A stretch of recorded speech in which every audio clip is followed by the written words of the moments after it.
মুসুর ডাল ভিজিয়ে বেটে একটু লঙ্কা, পেঁয়াজ, লবণ, হলুদ, মিষ্টি দিয়ে বড়া বানালে এক থালা ভাত উঠে যায়, তা সে পান্তা ভাতই হোক আর গরম ভাতই হোক।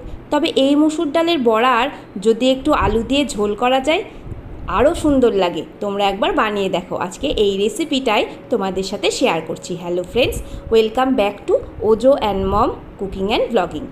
মুসুর ডালের বড়া তৈরি করার জন্য এখানে আমি এই যে ছোট কাপটা দেখছো, যেটাতে হাফ কাপ আছে, সেই হাফ কাপ মাপে ডাল ভিজিয়ে নিয়েছি। এটা আমার ভাঙা মুসুর ডাল। তোমরা চাইলে বা তোমাদের কাছে না থাকলে আস্ত মুসুর ডালও ব্যবহার করতে পারো, তাতে কোনো অসুবিধা নেই। ডালটা আমি ভিজিয়ে রেখেছিলাম অন্তত 2 ঘন্টা। ভালো করে প্রথমে পরিষ্কার করে ধুয়েছিলাম, তারপরে আবার ভেজানোর পরে আর একবার করে ভালো করে কচলে ধুয়ে নিলাম। তারপরে একটা গ্রাইন্ডারের বাটির মধ্যে সমস্ত ডালটা নিয়ে একটু বেটে নেব। একদম ফাইন পেস্ট করব না, একটু দানা দানা করে পেস্ট তৈরি করব। এরকম করে মুসুর ডালের বড়া করলে দু রকমভাবেই খাওয়া যায়। ভাজাও খেতে পারো, আবার ঝোলও খেতে পারো। সাধারণত ভাজা তো খাওয়াই হয়, আজকে তাই ঝোলের রেসিপিটাই তোমাদের সঙ্গে শেয়ার করছি। আর এখানে আমার সমস্ত মুসুর ডালটা একটু কড়কড়ে করে বাটা হয়ে গিয়েছে। এবার সমস্ত মুসুর ডালটা বাটির মধ্যে আমি ঢেলে নিচ্ছি। এবার সমস্ত মুসুর ডালটা আমি একটা পাশে রাখলাম। আর এখানে কিছু জিনিস আমি কেটে নিয়েছি। আলু ডুমো ডুমো করে কেটেছি, পেঁয়াজ 2 রকম করে লম্বা লম্বা আর কুচো করে নিয়েছি, লঙ্কা কুচি আর টমেটো কুচি।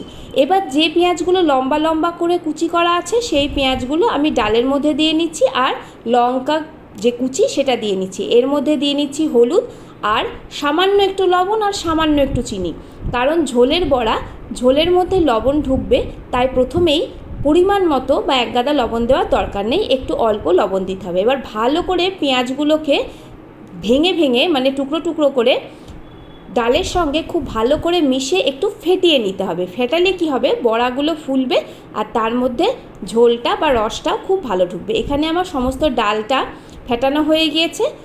ডাল ফেটানো হয়ে গেলে এবার বড়া ভাজার পালা। তাই গ্যাসের ফ্লেমের ওপর কড়াই বসিয়ে সর্ষের তেলটাকে গরম করে নিতে হবে। এবার ডাল বাটাটা থেকে অল্প অল্প করে ডাল নিয়ে আমি ছোট ছোট বড়া ভেজে নেব। তোমরা ইচ্ছা করলে বড় বড়াও ভাজতে পারো, কিন্তু এটা যখন ঝোলে ফুটবে তখন অনেকটা বড় হয়ে যায়, তাই প্রথমেই বড় বড়া ভাজলে সেগুলো কিন্তু ঝোলে ফুটে আরও বড় হয়ে যাবে, তাই একটু ছোট ছোট করাই ভালো।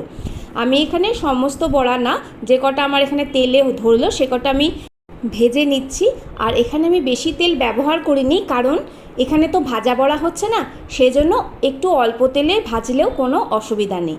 এবার বড়াগুলোকে ভালোভাবে উল্টে পাল্টে সুন্দর করে একটু লাল লাল করে ভেজে নিতে হবে। খুব কড়া ভাজার দরকার নেই, আবার একেবারেই কাঁচা কাঁচা থাকলে হবে না, একটু একটু হালকা লাল রং ধরলেই তুলে নিতে হবে। তোমরা যদি ইচ্ছা করো এর মধ্যে আরও একটু লবণ হলুদ দিয়ে ছোট ছোট করে ভাজা বড়া খেতেই পারো, কোনো অসুবিধা নেই। তাহলে একই রান্নায় দুটো ডিশ হয়ে যাবে, ভাজা বড়াও হবে আবার বড়ার ঝোলও হয়ে যাবে, দুটো দু রকম স্বাদের। তোমরা একবার ট্রাই করে দেখো, আশা করি ভালো লাগবে।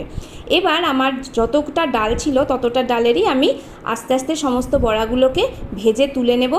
শেষেরগুলো আমি 2-1টা একটু কড়া ভেজেছিলাম, কারণ আমার ছেলে একটু বড়া ভাজা খেতে ভালোবাসে, তাই ওর জন্য একটা ব্যাচ আমি কড়া বড়া ভেজেছিলাম। তো সেগুলো সমস্ত হয়ে গেলে আমি বাকি যে বড়া রয়েছে ডালটা সেটারও বড়া করে নেব। তোমরা দেখতে পাচ্ছ আমার কিন্তু এখানে তেলটা কমে যাচ্ছে, কিন্তু যেহেতু ঝোলের বড়া আমি কিন্তু এখানে আর এক্সট্রা তেল ব্যবহার করছি না। এবার সমস্ত বড়াগুলো আমার রেডি হয়ে গেলে আমি বড়াগুলোকে একটা জায়গায় বা একটা পাত্রে তুলে আলাদা করে রাখবো। এই দেখো আমার সমস্ত বড়াগুলো ভাজা হয়ে গেছে। এবার ওই কড়াইয়ের তেলটা যেহেতু কমে গেছে, ওর মধ্যে আরেকটু তেল দিয়ে দিলাম। জিরে, শুকনো লঙ্কা, তেজপাতা ফোড়ন দিয়ে যে পেঁয়াজটা ছোট ছোট কুচিয়ে রেখেছিলাম সেই পেঁয়াজটা এর মধ্যে দিয়ে ভালো করে ভাজতে শুরু করলাম। এবার এর মধ্যে 2-1টা নাড়া দিয়ে সমস্ত যে আলুগুলো যেগুলো আমি ডুমো ডুমো করে কেটে রেখেছিলাম সেগুলো দিয়ে দিলাম। এবার এর মধ্যে একটু হলুদ দেব, একটু লবণ দেব, দিয়ে আলুটাকে ভালো করে ভাজা ভাজা করব। মাঝে একটু ঢেকে দেবো যাতে রান্নাটা একটু তাড়াতাড়ি হয় আর আলুগুলো তাড়াতাড়ি সিদ্ধ হয়। এবার ভালো করে নাড়াচাড়া করে ভাজতে থাকবো যতক্ষণ না অবধি আলুগুলো একটু লাল লাল রং ধরে। এবার এর মধ্যে একদম সামান্য 1/4 চা চামচ আদা রসুন বাটা আর টমেটো কুচি যেটা কেটে রেখেছিলাম সেটা দিয়ে দিলাম। আবার ভালো করে নাড়তে নাড়তে একটু ঢেকে দেবো। মিনিট 2 পরে ঢাকা চাপাটা খুলে একটুখানি ভালো করে নাড়াচাড়া করে এর মধ্যে কয়েকটু বাটা মশলা দিয়ে দেবো 1 চা চামচ পরিমাণে জিরে বাটা আর 1.5 চা চামচ পরিমাণে ধনে বাটা। এবার সামান্য একটু জল দেবো, একটু চিনি দিয়ে নিলাম, জলটা দিলাম কারণ হচ্ছে যাতে মশলাটা পুড়ে না যায়। এর মধ্যে একটু হলুদ আর সামান্য একটু বা স্বাদ অনুযায়ী কাঁচা লঙ্কা বাটা দিয়ে ভালো করে নাড়াচাড়া করে কষতে শুরু করলাম। কতক্ষণ কষবো? যতক্ষণ অবধি সামান্য তেল বেরিয়ে আসে। এখানে আমার মশলাটা শুকিয়ে যাচ্ছিলো বলে একটুখানি আমি জল দিয়ে নিলাম। এবার ভালো করে মশলাটা কষাতে থাকবো। মশলা কষাতে কষাতেই দেখবো আলুটা কিন্তু হাফ সিদ্ধ হয়ে গিয়েছে। এর মধ্যে প্রথমে জলটা না দিয়ে প্রথমে ডালের বড়াগুলো দিয়ে একটু ভালো করে মিশিয়ে ভালো করে কষিয়ে নেব। কষিয়ে নিতে নিতে এই দেখো আমি বলেছিলাম আলুগুলো প্রায় আধ সিদ্ধ হয়ে গিয়েছে।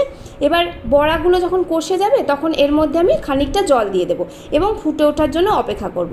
ফুটে উঠলে এখানে কিন্তু আমি আরও একটু জল দিয়ে দেবো, কারণ বড়াগুলো কিন্তু যখন ফুলে উঠবে তখন ঝোলটা পুরোটাই টেনে নেবে। এখানে দেখতে পাচ্ছ আমার এখানে ঝোলটা কিন্তু প্রায় রেডি হয়ে গেছে।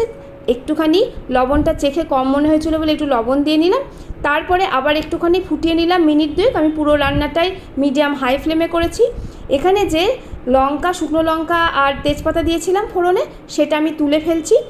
সমস্ত বড়াগুলো যখন বেশ ফুলে উঠবে আর আলুগুলো একদম সিদ্ধ হয়ে যাবে তখন ঠিক নামানোর 2 মিনিট আগে আমি হাফ চা চামচ মতো গরম মশলাগুলো দিয়ে দিলাম। এবার মিনিট দুয়েক আরও ফুটিয়ে নিলাম।